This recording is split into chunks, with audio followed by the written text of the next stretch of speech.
जय जगन्नाथ सांग माने तो ए वर्ष दुर्गा पूजा रे बारिपदारे 3टा जबरदस्त मेढ़ होइतिबारे सुनिकी आमे रेडी ही बाहरी गलु बुलिया पई। बाटरे सुंदर व्यू सांग को सुंदर सुंदर मेढ़ सब को देखि सारला बेले को राती हेलानी आसी 8टा। तो आउ डेरी न करी आमे बाहरी गलु सेही सब मेढ़ देखिबा पई जोथि पई स्पेशली आमे जाइथिलु। तो फाइनली पहुंची गलु प्रथम मेढ़ पाखरे जोटा कि तुलसी चौरा रे हेतिला। लागिला सते जेमिति अयोध्या रे श्रीराम मंदिर हम आखि सामने रे देखिलु पूरा एक्यूरेट। भीड़ भी प्रबल थिला आ मेढ़ भितरटा भी बहुत सुंदर हेतिला। तो मां को दर्शन करिया परे आमे चाललु मेला भितर को। देखंतु एठी केते दुकान बाजार बसची। तो हमर तो एठी किछि काम नथिला, आम मन तो सेतेबेल को खाली खाइबा पाकू दौड़लानी। तो पेट को कष्ट न दी आरंभ कर देलु गरमा गरम लंका चपा को। तापरे गोटे गोटे चाट प्लेट खाई मन मानला तो चाललु छतु पकोड़ा खाइबा पे। तापरे last but not the list ice cream खाई पहुंची गलु आ गोटे मेढ़ पाखरे। तो एई मेढ़टी हमर तकतपुर रे हेतिला। आदिवासी कला संस्कृति ऊपर तैयारी होइतिबा एई मेढ़टा आखि लाखिला परे हेतिला। सतरे बहुत सुंदर काम हेतिला। मेढ़ भितरटू आरंभ करी मां को मूर्ति एते सुंदर होइथिला जे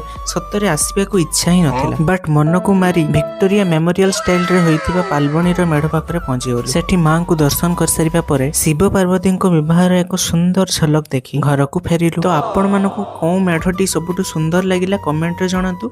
आउ वीडियोटी भल लागिथिले लाइक शेयर एंड सब्सक्राइब करन। पुणी देखा हबो आउ एक न्यू मिनी ब्लॉग रे। रहिली जय जगन्नाथ।